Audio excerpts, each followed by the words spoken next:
Good morning, सत श्री अकाल, नमस्ते। स्वागत है दोस्तों आपको हमारी YouTube channel the learning villa पे। प्लीज़ इसको सब्सक्राइब करिए, लाइक करिए और दोस्तों के साथ शेयर करिए। इससे पहले आप लोगों को दिनेश सर ने बताया था सिलेबस के बारे में।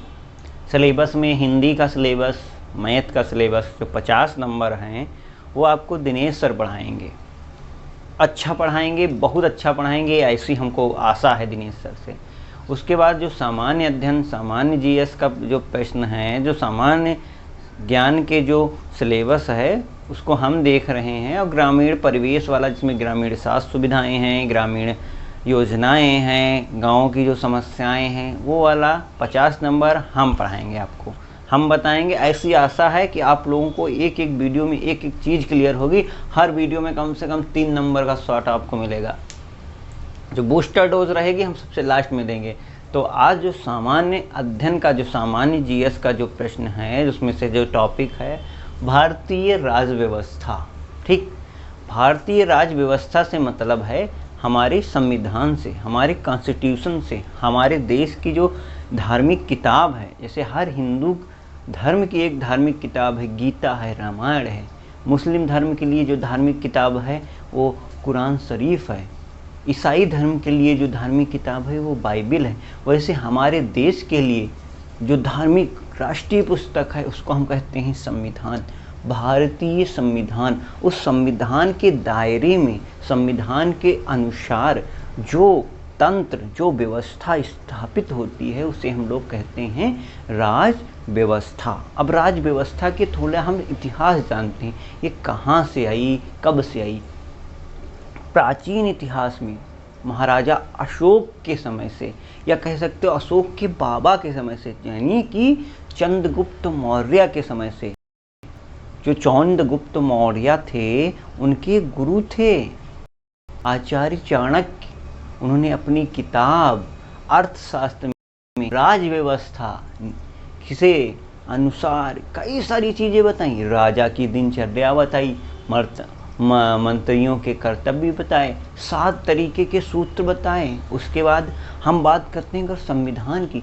संविधान का मतलब है ऐसे ही नियम कानून, ऐसी विधियां जो लिखित में हों, चाहे वो ताम्रपत्र पर लिखी गई हों, चाहे वो पत्थरों पे लिखी गई हों, चाहे आधुनिक समय में कागज़ पे लिखी गई हों, चाहे पेन ड्राइव में हों, वो विधियों को भी हम आज के ज़माने में संविधान कहते हैं। अगर संविधान की विकास की बात करें, संविधान की बात करें, तो अशोक के जो शिलालेख थे वो भी हमारे संविधान थे। क्योंकि अशोक जो शिलालेख में लिखता था कि धम्म क्या है, हर तीसरे चौथे वर्ष जनता के बीच में अधिकारी जाएंगे, जनता के लिए कर्तव्य लिखता था, जनता के अधिकार लिखता था, जनता को आदेश देता था, अपने अधिकारियों को भी आदेश देता था। वो भी एक संविधान थे अशोक के बाद। अगर हम आधुनिक भारत में बात करें कि संविधान का विकास कहाँ हुआ, तो आधुनिक भारत में संविधान का विकास होता है 1773 से। जो रेगुलेटिंग एक्ट था, देखो दोस्तों, 1600 ईस्वी में ब्रिटिश ईस्ट इंडिया कंपनी की स्थापना होती है। ठीक, अब क्या होता है, ब्रिटिश ईस्ट इंडिया कंपनी की स्थापना होती है, धीरे धीरे व्यापार करने लगती है। ठीक है, ना उनके लिए कोई नियम होते ना कानून होते हैं। इसी दरमियान क्या होता है, 1773 में ब्रिटेन के प्रधानमंत्री थे लॉर्ड नॉर्थ। उन्होंने एक गुप्त बनाई, कई सारे लोगों को पकड़ा और गुप्त समिति बनाई, सीक्रेट समिति बनाई। उसने जांच करी और उस जांच के रिपोर्ट के आधार पर जो सीक्रेट समिति थी, जो गुप्त समिति थी, उसके सीक्रेट के आधार पर कंपनी के लिए 1773 में रेगुलेटिंग एक्ट पास किया। इसके द्वारा क्या हुआ, कंपनी को भारत के साथ व्यापार करने के लिए संवैधानिक रूप से कुछ संवैधानिक प्रस्तुत करे गए, कुछ नियम कानून प्रस्तुत किए गए। ये तो रही अंग्रेजों के बाद। उसके बाद समय समय पर चाहे चार्टर्ड एक्ट हों, पिट्स इंडिया का एक्ट हो, भारत शासन अधिनियम हो, बहुत सारे नियम आए और संविधान का हमारा क्रमित विकास चलता रहा। इसके बाद अगर हम आधुनिक भारत में संविधान की बात करें तो सबसे पहले आधुनिक भारत में संविधान की बात करें तो सबसे पहले 1934 में M.N. रॉय 1934 में एक वामपंथी आंदोलनकारी थे मिस्टर M.N. रॉय साहब। उन्होंने सबसे पहले मांग करी कि भारत में शासन करने के लिए एक संविधान होना चाहिए। उसके बाद 1935 में भारतीय राष्ट्रीय कांग्रेस ने भी उनकी इन बातों को अनुमोदित किया और जोर शोर से उठाया। चाहे 1929 का कराची अधिवेशन हो। उसके बाद हम लोग आगे बढ़ते हैं कि शुरुआत कहाँ से होती। उसके बाद जब ये मांगे बहुत तेज़ से बढ़ने लगी, गांधी जी ने 1922 में बड़ा जोर दे के कहा था कि भारतीयों को के शासन करने के लिए भारतीय ही संविधान बनाएंगे। तो जब कई से भारत छोड़ो आंदोलन हुए, कई सारे आंदोलन हुए, संविधान की मांग जोर पकड़ती रही। अब तो अंग्रेज़ों ने भारत राष्ट्रीय कांग्रेस से कहा कि तुमको तभी आज़ाद करेंगे जब तुम अपना संविधान बनाओगे, हम तभी तक शासन करें। भाई संविधान से ही पता चलता है तो हम पे शासन कौन कर रहा है। हम गणतंत्र हैं, गुलाम है, राजतंत्र हैं, कैसा तंत्र है, इस संविधान से ही पता चलेगा। तो उसी सिलसिले में 1942 में क्रिप्स मिशन भारत आता है। इसके जो अध्यक्ष थे, जो इसके चेयरमैन थे, स्टीफन्स क्रिप्स थे। वो भारत आते हैं, भारत के लोगों की नब्ज टटोलते हैं। ये वो दौर था जब विश्व युद्ध का आगाज़ चल रहा था। मगर इसमें क्या होता है, मुस्लिम लीग इनका साथ नहीं देती, मुस्लिम लीग इनका बहिष्कार कर देती है। तो क्या होता है, क्रिप्स मिशन असफल हो जाता है, वापस चला जाता है। इसी सिलसिले में ब्रिटेन के प्रधानमंत्री थे लॉर्ड रिपन। उन्होंने क्या किया, अपनी कैबिनेट से 3-4 लोगों को पकड़ा और एक कैबिनेट मिशन भारत भेजता है। और वो कैबिनेट मिशन भारत आता है, कब आता है, वो कैबिनेट मिशन भारत आता है, कब आता है, मार्च 1946 में। कब आता है, मार्च 1946 में।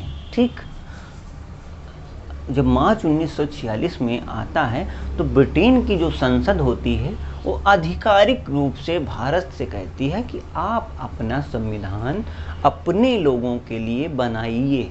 उनको एक चैलेंज देता है जिसको भारतीय राष्ट्रीय कांग्रेस एक्सेप्ट करती है, स्वीकार करती है और अपने संविधान के निर्माण की प्रक्रिया को आगे बढ़ाती है। इसी सिलसिले में जुलाई और अगस्त के महीने में, जुलाई और अगस्त 1946 के महीनों में संविधान की सभा के लिए चुनाव होते हैं। क्या होता है, संविधान की सभा के लिए चुनाव होते हैं और चाहे रियासतों का प्रतिनिधित्व हो, चाहे प्रांतों का हो या कमिश्नरी क्षेत्रों का हो, हर जगह से हर इंसान चुन के आते हैं। उसके बाद 14 दिसंबर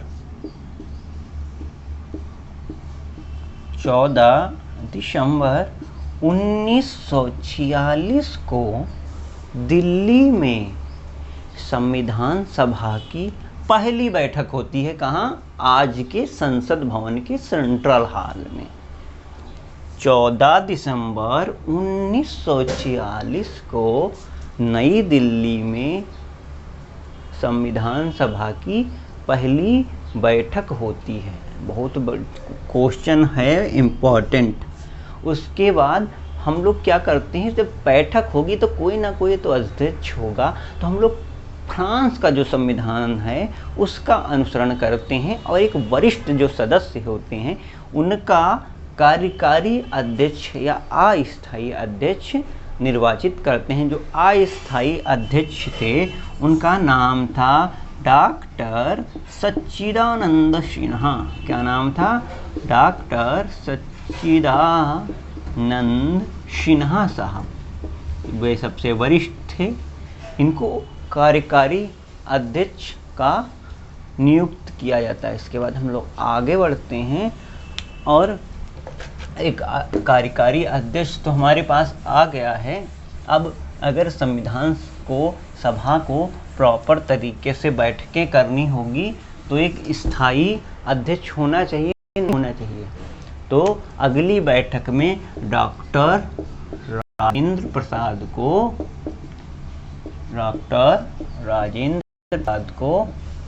स्थायी अध्यक्ष चुन लिया जाता है। ठीक है, स्थायी अध्यक्ष चुन लिया जाता है। इसी के साथ 2 उपाध्यक्ष चुने जाते हैं। इसी के साथ 2 उपाध्यक्ष चुने जाते हैं। तो एक अध्यक्ष थे, 2 उपाध्यक्ष थे। एक थे वीटी कृष्णाचारी, एक थे एससी मुखर्जी साहब। कौन थे? एचसी मुखर्जी और वीटी कृष्णाचारी। ठीक, पहले अध्यक्ष कौन था?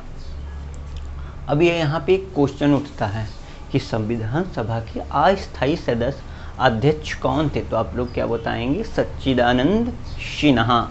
और पूछेगा संविधान सभा के स्थायी अध्यक्ष कौन थे? तो आप लोग बताएंगे डॉक्टर राजेंद्र प्रसाद। ऐसे करते संविधान सभा के कुल 11 अधिवेशन हुए। कितने अधिवेशन हुए? कुल 11 अधिवेशन हुए। 163 बैठकें हुई। ठीक, 163 बैठकें हुई। कितनी बैठकें हुई? और उस जमाने में संविधान सभा ने 60 देशों का दौरा किया। 60 देशों का दौरा किया, उनके संविधान का अध्ययन किया। उनके संविधान से जो अच्छी अच्छी चीज़ें थी, चाहे वो जर्मनी का संविधान हो, साउथ अफ्रीका का संविधान हो, सोवियत संघ का संविधान हो, ब्रिटेन का संविधान हो, संयुक्त राज्य अमेरिका का संविधान हो, ऑस्ट्रेलिया का संविधान हो, आयरलैंड का हो, कहीं का भी हो, फ्रांस का संविधान हो, कहीं का भी संविधान हो, ऐसे करते करते 60 देशों का दौरा किया और 60 देशों के संविधान को पढ़ा, समझा, अध्ययन किया। और इन सब चीज़ों में लगभग 64 लाख का खर्चा आया। कितना खर्चा आया? 64 लाख का खर्चा आया। ठीक है, ठीक है, यहाँ तक तो ठीक है। उसके बाद संविधान हमारा कई चीज़ों का लांछन भी लगा। बहुत लोगों ने कहा कि ये वकीलों का संविधान है, कई लोगों ने कहा ये हिंदुओं का संविधान है, कई सारे लोगों ने कई तरीके से बातें करी। तो फिर आगे चल के क्या होता है, हम 1947 में 15 अगस्त को आज़ाद हो जाते हैं। ठीक, 15 अगस्त 1947 को आज़ाद हो जाते हैं। अंग्रेज हमें आज़ादी दे के चले जाते हैं। ठीक, ये यहाँ तक ध्यान रखना बात। क्यों? आगे बताते हैं। ये हमारे 26 नवंबर 1949 को बनकर हमारा संविधान तैयार हो जाता है। 26 नवंबर 1946 को 2 साल 11 महीना और 18 दिन में बनकर तैयार हो जाता है। तो अब क्वेश्चन आता है कि हमारा संविधान कितने दिनों में बनकर तैयार हुआ था? तो आप लोग क्या बताएंगे? 2 साल 11 महीना और 18 दिन का समय लगा था हमारे संविधान को बनने में। और ये 26 जनवरी 1949 को बन के तैयार हो गया था। इस दिन इसको पारित कर दिया गया, इसीलिए कुछ पार्षण को पारित कर दिया गया। इसीलिए 26 नवंबर को हम लोग संविधान दिवस मनाते हैं। कौन सा दिवस मनाते हैं?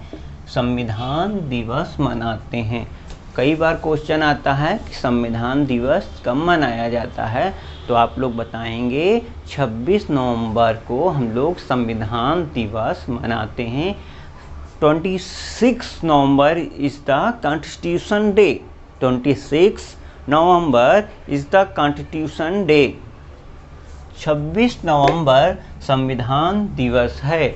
उसके बाद संविधान सभा की आखिरी बैठक जो थी 24 जनवरी 1950 को 26 जनवरी 1950 को हुई थी। अब कई बार क्वेश्चन आता है कि संविधान सभा की अंतिम बैठक कब हुई थी। पहली बैठक का ज़माना चला गया, अब एग्जामिनर पहली बैठक नहीं पूछ रहा, आजकल हर चीज़ आखिरी पूछ रहा है। तो आप लोग ज़रा ध्यान दीजिएगा, संविधान सभा की अंतिम बैठक 24 जनवरी 1950 को हुई थी। उसके बाद 26 जनवरी 1950 को हमारा संविधान लागू हो जाता है। 26 जनवरी 1950 को हमारा संविधान लागू हो जाता है। इसी दिन हम लोग गणतंत्र दिवस मनाते हैं। क्या मनाते हैं? गणतंत्र दिवस, Republic day. Republic day of India 26 जनवरी। उसके बाद अब हम लोग आज़ाद भी हो चुके हैं, गणतंत्र भी हो चुके हैं, बट संविधान सभा का भी काम नहीं पूरा हुआ। अब संविधान बना दिया तो क्या मतलब है इसका काम पूरा हो गया? नहीं, जब तक के लिए आम चुनाव नहीं हो जाते हैं, जो संविधान सभा थी वही विधायिका का भी काम कर रही थी। ठीक, विधायिका का भी काम करती। जब विधायिका आई तो राष्ट्र का एक होना चाहिए, और यही संविधान सभा डॉक्टर राजेंद्र प्रसाद को पहला राष्ट्रपति चुनती है। पहला राष्ट्रपति राजेंद्र प्रसाद को चुनती है, पहले राष्ट्रपति, the first president of India. पहले राष्ट्रपति संविधान सभा में सर्वसम्मति से राष्ट्रपति राजेंद्र प्रसाद को चुनती है।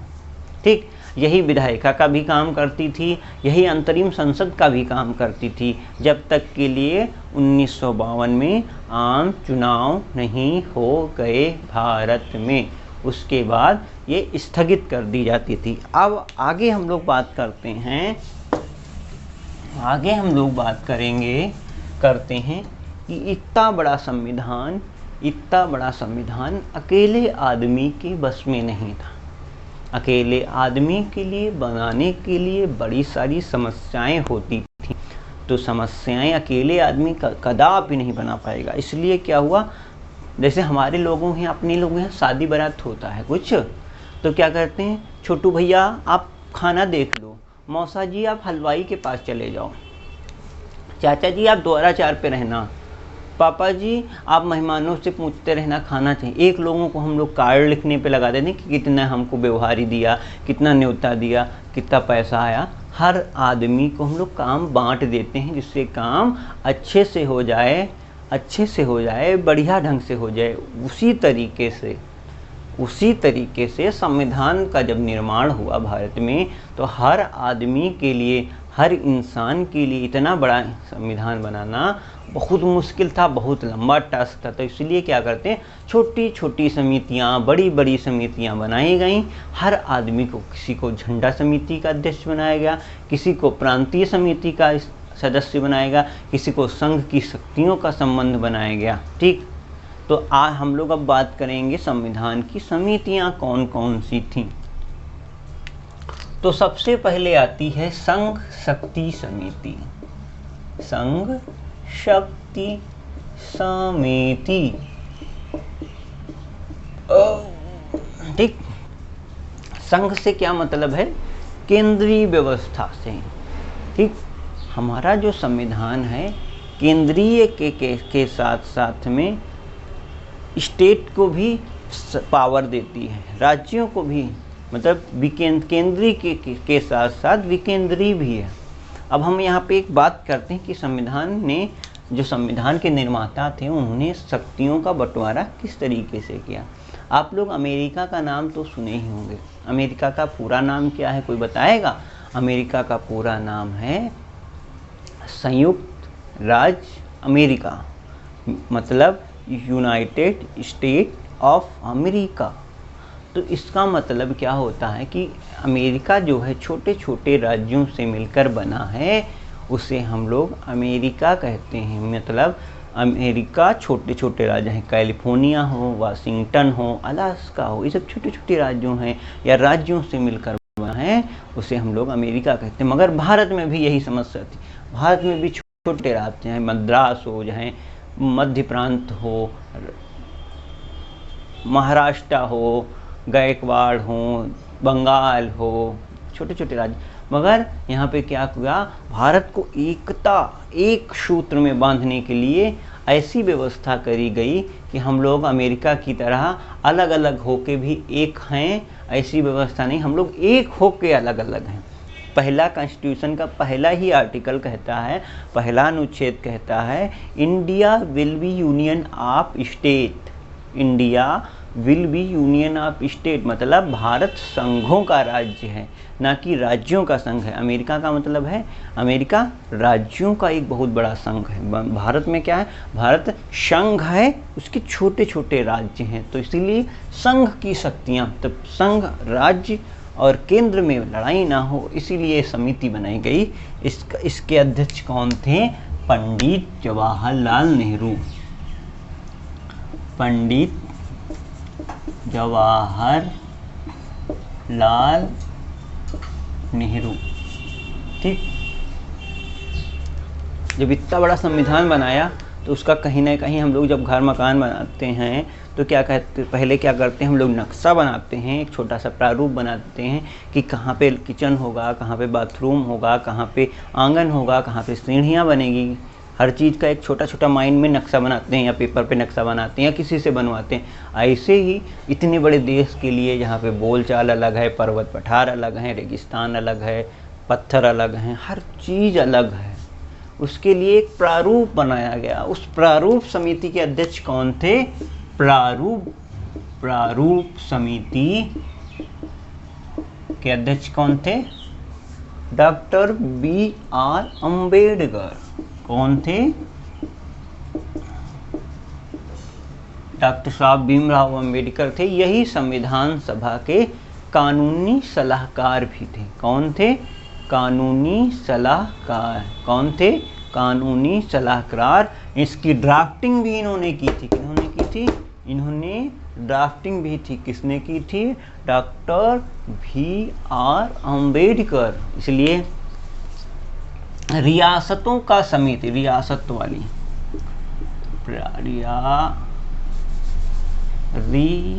रियासत तथा प्रांतीय समिति, ठीक ठीक। इसके अध्यक्ष थे डॉक्टर सरदार पटेल, सरदार वल्लभ भाई पटेल। आगे हम लोग इनके बारे में अच्छे से पढ़ेंगे। उसके बाद जब हम लोग आगे बढ़ते हैं, संसद का निर्माण हो जाएगा। संसद कैसे चलेगी, उसकी संचालन कैसे है? तो कार्य संचालन समिति एक थी। कार्य संचालन समिति के अध्यक्ष थे कार्य संचालन इसके अध्यक्ष थे राजेंद्र प्रसाद जी। कौन थे? राजेंद्र प्रसाद, ठीक। हम लोग बहुत इंपॉर्टेंट समिति को पढ़ेंगे। उस समिति का नाम है झंडा समिति। कौन सी समिति है? झंडा समिति। इसके अध्यक्ष कौन थे? इसके अध्यक्ष थे राजेंद्र प्रसाद जी, ठीक। इसके बाद आता है, इसके बाद आती है, हम लोग आगे बढ़ते हैं, ऐसे बहुत सारी समितियाँ आती हैं, मगर सबसे इम्पोर्टेंट है हमारी यहाँ पे झंडा समिति। कौन सी समिति थी? झंडा समिति। कौन सी समिति थी? झंडा समिति। संचालन समिति किसके पास थी? राजेंद्र प्रसाद के पास थी। KM मुंशी के पास थी। कार्य नियमन समिति प्रारूप समिति थी हमारी डॉक्टर राजेंद्र प्रसाद के, डॉक्टर BR अम्बेडकर के पास में। ऐसे करते हम लोग बताएंगे। जब हमने इससे पहले बताया था आप लोगों को कि भारत के जो संविधान के निर्माता थे उन्होंने 60 देशों का दौरा किया, ठीक 60 देशों का दौरा किया। वहाँ से स्रोत, संविधान के स्रोत क्या है, ठीक, संविधान के स्रोत क्या है। अगर हम स्रोत की बात करें, जो भारत शासन अधिनियम था, भारत शासन अधिनियम 1935, सबसे बड़ा स्रोत तो यही था। भारत शासन अधिनियम का 1935 का जो अधिनियम है, सबसे बड़ा भारत के शासन का अधिनियम 1935 है, भारतीय संविधान का सबसे बड़ा स्रोत है। उसके बाद अलग अलग देशों से अलग अलग चीज़ें ली गई हैं, हम आपको बहुत आसानी से बताएंगे। सबसे पहले अगर बात करें कोई देश होगा तो उसका नागरिक अच्छा होना चाहिए, नागरिक अच्छा होना चाहिए ना। तो एकल नागरिकता, एकल नागरिकता, ठीक, एकल नागरिकता कहाँ से ली गई? जब नागरिक अच्छा होगा तो देश भी अच्छा होगा, लोकतंत्र अच्छा होगा तो लोकतंत्र और नागरिक व्यवस्था कहाँ से ली गई है? संघीय व्यवस्था कहाँ से ली गई? संघीय या लोकतंत्रात्मक व्यवस्था कहाँ से ली गई है? ये हमारी ली गई है ब्रिटेन से। कहाँ से ली गई है? ब्रिटेन से। कई बार क्वेश्चन आया है, आपातकाल, जो आपातकाल होता है, आपातकाल जानते हैं? आपातकाल ये कहाँ से लिया गया? जर्मनी से। हमारे संविधान में आपातकाल मीन्स इमरजेंसी। कई बार आप लोगों ने सुना होगा आपातकाल, आपातकाल, ठीक। हमारे संविधान में 352 से लेके 360 तक, 352 से लेके 360 तक, आर्टिकल 352 से लेकर 360 तक आपातकाल की व्यवस्था की गई है। जहाँ इसमें राष्ट्रीय आपात हो, राज्य आपात हो या वित्तीय आपात हो। कई बार आप लोगों ने सुना होगा राष्ट्रपति शासन, राष्ट्र शासन, ठीक, राष्ट्रपति शासन, स्टेट इमरजेंसी, उसको 356 आर्टिकल 356 से राज्यपाल के अनुमोदन से लगाता है, जिसका केंद्रीय सरकार कई बार मिसयूज करती है, अपने फ़ायदे के लिए इस्तेमाल करती है, ठीक। ये सब चीज़ें हम लोग आगे पढ़ेंगे। इसको बोलते हैं राज्य आपातकाल, ठीक। उसके बाद नीति निर्देशक तत्व आयरलैंड से आते हैं। नीति निर्देशक तत्व आयरलैंड से कहाँ से आते हैं? आयरलैंड। न्यायिक व्यवस्था, राष्ट्रपति, उपराष्ट्रपति का पद हमारा अमेरिका से आता है। गणतंत्र बहुत इम्पोर्टेंट है। गणतंत्रात्मक व्यवस्था कहाँ से आती है? गणतंत्रात्मक व्यवस्था हम लोग कहाँ से लेते हैं? फ्रांस से लेते हैं। कहाँ से लेते हैं? फ्रांस से लेते हैं। फिर आता है हमारी समवर्ती सूची। समवर्ती सूची 3 तरीके की सूचियाँ होती हैं। समवर्ती सूची, राज, ठीक, 3 सूचियाँ होती हैं। सूचियाँ नहीं पढ़ी? सूची, ठीक है। इसमें क्या होता है? एक केंद्र संघ सूची होती है, एक राज्य सूची होती है, एक समवर्ती सूची होती है। तो वही समवर्ती सूची कहाँ लेते हैं? ऑस्ट्रेलिया से। कहाँ से लेते हैं? ऑस्ट्रेलिया से। कहाँ से लेते हैं? ऑस्ट्रेलिया से। उसके बाद मौलिक अधिकार हम लोग कहाँ लेते हैं? मौलिक अधिकार, मौलिक अधिकार कहाँ से लेते हैं? सोवियत संघ। जब इतना सा बन जाता है हमारा संविधान, जब इतना बड़ा सा बन जाता है हमारा संविधान, तो कहीं ना कहीं गलतियां तो होंगी मेरे दोस्त। उन गलतियों को सुधारने के संविधान संशोधन की जरूरत पड़ती। क्या पड़ती है? संविधान संशोधन की जरूरत पड़ती। क्या पड़ती है? संविधान के संशोधन कैसे, हम लोग भी कोई नोट्स बनाते हैं, कुछ भी बनाते हैं, गलतियां हो जाती हैं तो हम लोग काट के फिर से लिख लेते हैं। ऐसे ही हमारे संविधान में संविधान संशोधन की शक्ति भी है। 368 कितना है, आर्टिकल 368। फिर हम लोग क्या करते हैं, कहाँ से लिया गया है, साउथ अफ्रीका से। कहाँ से लिया गया है, साउथ अफ्रीका में। कहाँ से लिया गया, साउथ अफ्रीका के। बहुत बहुत इम्पॉर्टेंट क्वेश्चन है ये, संविधान संशोधन कहाँ से लिया गया है।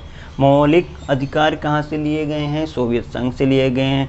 गणतंत्रात्मक व्यवस्था कहाँ से आई, फ्रांस से आई। नीति निर्देशक तत्व आयरलैंड से। आपातकाल जर्मनी से। संघीय व्यवस्था ब्रिटेन से। एकल नागरिकता ब्रिटेन से। राष्ट्रपति उपराष्ट्रपति महाभियोग। न्यायिक व्यवस्था सुप्रीम कोर्ट जिसको बोलते हैं हम लोग, वो कहाँ से लिया गया है, अमेरिका से लिया गया है। आज का टॉपिक हमारा यहीं समाप्त हुआ। इसके बाद हम लोग अगला जो टॉपिक हमारा होगा, हम लोग पढ़ाएंगे, आपको बताएंगे संसद। ठीक, अगला जो हमारा टॉपिक रहेगा नेक्स्ट वीडियो में हम आपको बताएंगे संसद। तो संसद के बारे में हम ऐसी आशा करते हैं आप थोड़ा सा पढ़ के आइएगा, क्योंकि पढ़ाने का मज़ा तभी आएगा जब आपको थोड़ा सा नॉलेज होगा। अगर नहीं आता होगा तो अब हम उससे अच्छा आएंगे। तो दोस्तों, आज की क्लास हमारी ख़त्म हुई। जय हिंद। हमारे दोस्त को, हमारे चैनल को अगर अभी तक आप लोगों ने सब्सक्राइब नहीं किया है तो उसको ज़रूर सब्सक्राइब करें, बेल आइकन बजाएं, लाइक करें, अपने दोस्तों के पास शेयर करें। धन्यवाद, नमस्कार।